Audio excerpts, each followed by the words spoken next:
While Italy consolidated its status as a unified nation, in the Balkans, the Ottoman Empire was breaking apart. By the time Albert Kahn sends his teams of photographers to southeastern Europe, this is clearly a focal point for political transition from a world of empires to a world of nation-states, and a focal point that does not only concern the peoples of the area, but concerns the whole of Europe. But the Western European idea of a nation-state couldn't be easily applied to the Balkans, where a myriad of ethnic and national groups shared the same geographical space. As the people of the region competed for control of territory, the potential for conflict increased. Jean Brun believed that photography could help Europeans understand the complexities of politics in the Balkans. They wanted, as many travelers did, to sort out for the audiences back in Western Europe, where after all the real political power lay, who was who in the Balkans. And of course they do all this on the eve of the First World War that's going to blow apart the European order forever. The commonplace about the Balkans was it was an ethnographic mess. It was a Macédoine.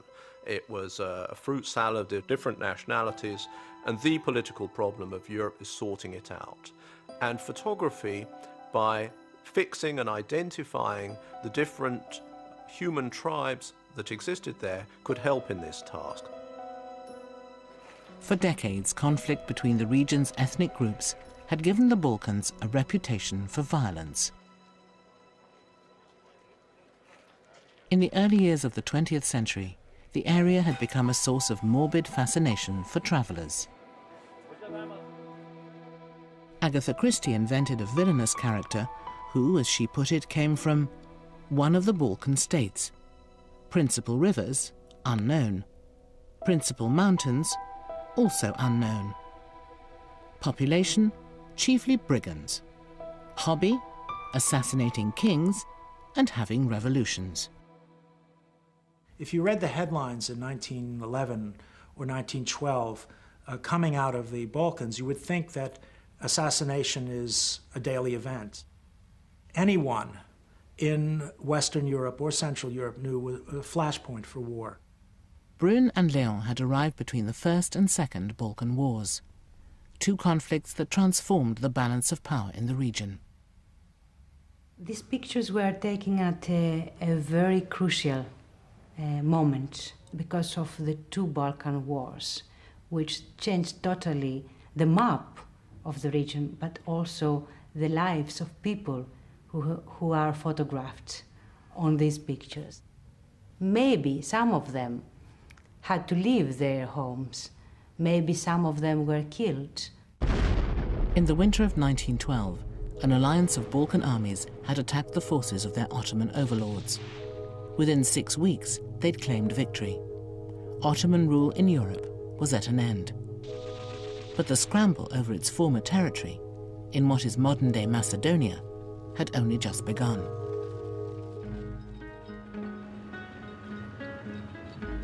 Brun and Léon arrived in Macedonia just weeks after the defeat of the Ottomans in the spring of 1913.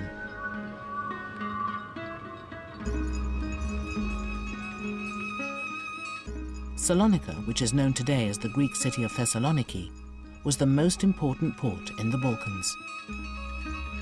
The gateway to Macedonia and the provinces beyond, it was a vibrant cosmopolitan city where people of diverse religious and ethnic backgrounds mixed freely together.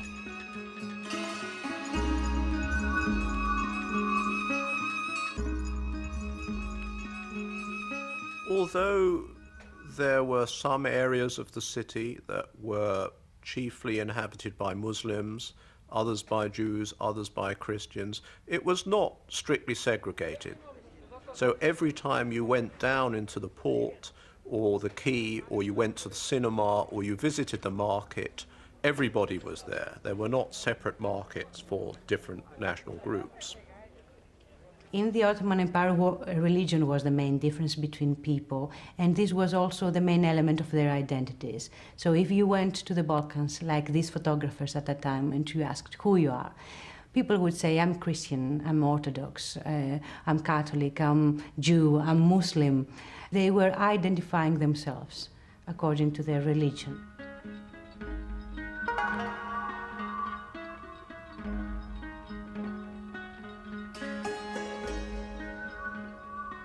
The empire was not interested in ethnicity.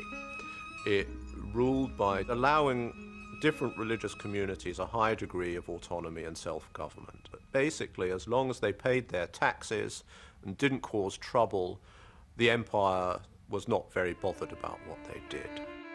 At the turn of the century, a Jewish boy, Leon Siaki, was growing up in Salonika. In his memoirs, he recalled life in this diverse society. The lower group in which I was placed was made up of 3 French boys, 1 Greek, 4 Spanish Jews, a Serb, an Armenian, a Turk, and a Montenegrin boy. As we talked freely and played together, as we made warm friendships, we came to know things about one another's ways which, viewed from the outside, might have appeared strange and meaningless. At the time Siaki was growing up in Salonika, the city had the largest Jewish population in the Balkans. Most were descendants of Jews who had been expelled from Spain in the 16th century. They still spoke a form of Spanish known as Ladino, and they maintained their distinctive customs and styles of dress. The upper-class Jewish women of Salonika were noted for their finery. They had preserved traditions that they had brought with them from Spain. So they liked to go around with sort of fur-lined tunics or cloaks, as in fact the men did, and with their hair grown long, a bit like some kind of medieval court dress. The Jewish community, which was very large, covered the gamut from poor barefoot street urchins to some of the wealthiest individuals in the empire. Leon's pictures are a poignant reminder of the Jewish communities that were once such a vibrant part of Balkan life. It's a beautiful picture for many reasons, I think. One is there's the urban backdrop. It's not at all romanticized. The poverty of the cellar is there for everybody to see. At this time, life is conducted on the streets. In many ways, you feel that they are fascinated by the street sellers because they represent a vanishing world. In 1913, Muslims made up a quarter of the population of Salonika.